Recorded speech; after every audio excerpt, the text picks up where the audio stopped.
उत्तर प्रदेश में आर्थिक रफ्तार तेज हो गया है, युवाओं को रोजगार मिले, इसके लिए 3 दिवसीय लखनऊ में ग्लोबल इन्वेस्टर समिट का आयोजन किया जा रहा है। इस सम्मेलन में सम्मिलित होने के लिए देश और दुनिया के उद्योगपति शिरकत कर रहे हैं।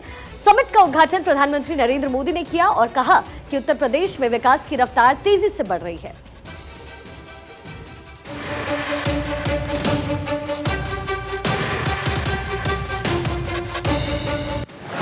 उत्तर प्रदेश में उद्योग महाकुंभ, योगी का विकास पथ, दिग्गजों का निवेश रथ, ग्रोथ इंजन बनाने में जुटे सीएम योगी।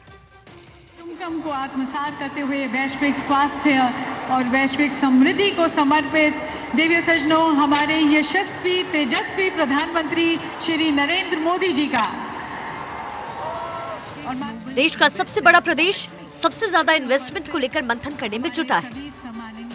3 दिवसीय ग्लोबल इन्वेस्टर समिट का आगाज हो गया। प्रधानमंत्री नरेंद्र मोदी ने कार्यक्रम का शुभारंभ किया।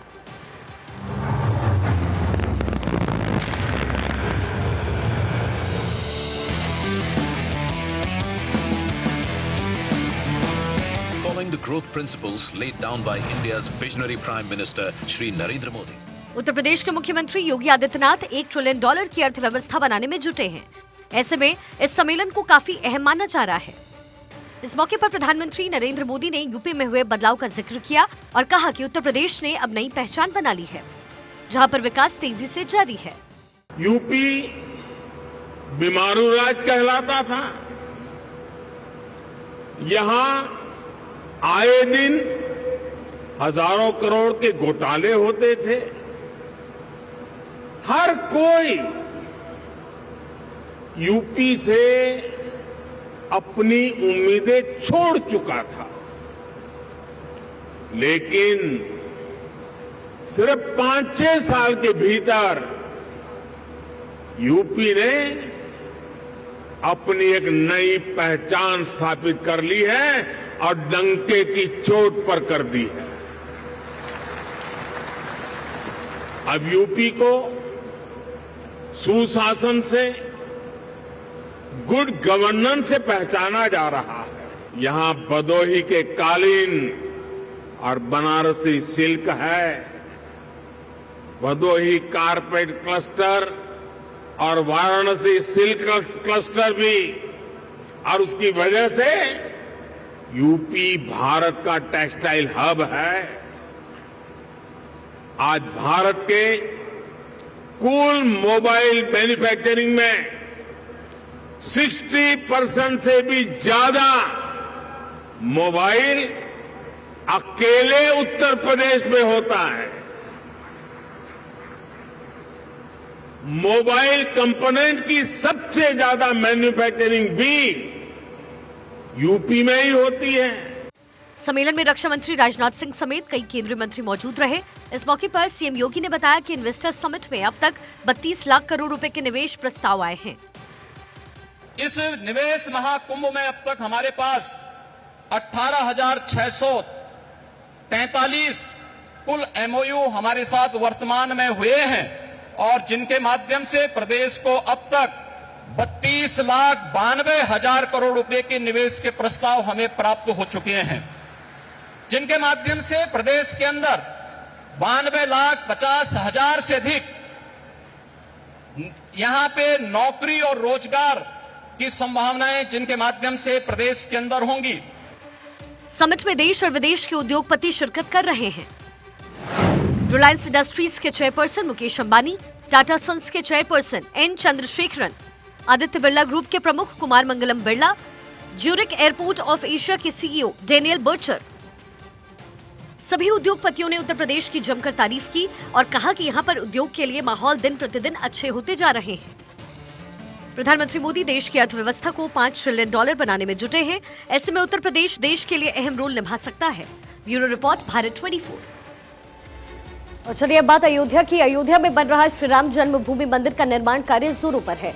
आधे से ज्यादा काम अब तक हो चुके हैं और अब राम मंदिर का दिव्य रूप दिखने लगा। इसी दिव्य रूप की तस्वीर आज आई, जिससे मंदिर को आकार देने के लिए स्तंभों को लगाया जा रहा है। तस्वीरें आपको दिखाते हैं।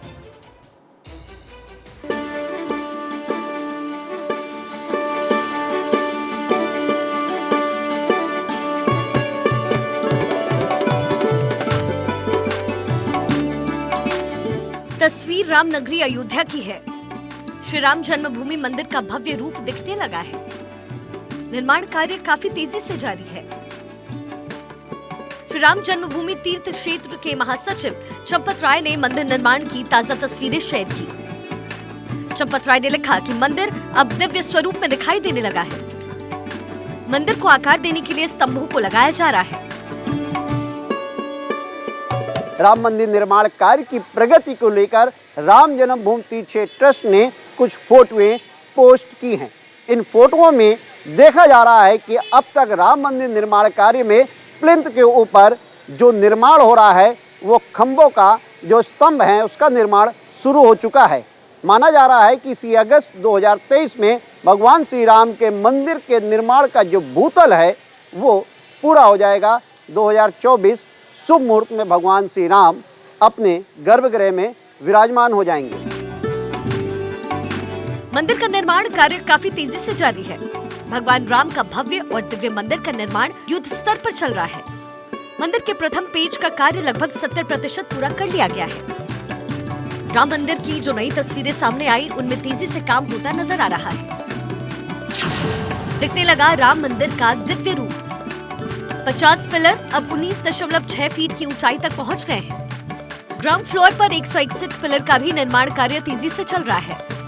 पिलर का निश्चित ऊंचाई तक इस निर्माण पूरा होने के बाद बीम रखने का काम शुरू होगा। बीम को तराशने का काम कार्यालयों में चल रहा है। राम मंदिर निर्माण की दिव्य तस्वीर आपको दिखा रहे हैं। तस्वीरों के जरिए बता रहे हैं कि राम मंदिर बनने के बाद कितना विहंगम दृश्य होगा। मंदिर के गर्भगृह की दीवार बनकर तैयार। गर्भगृह के अलावा 5 मंडप और बनाए जा रहे हैं। परिक्रमा मार्ग तैयार किया जा रहा है। प्रभु राम के जीवन के 100 प्रसंग मंदिर में उकेरे जाएंगे। राम मंदिर को भव्य रूप देने के साथ लोगों में उत्साह भी काफी है। पत्थरों को तराशा जा रहा है। तराश कर आखिरी रूप दिया जा रहा है।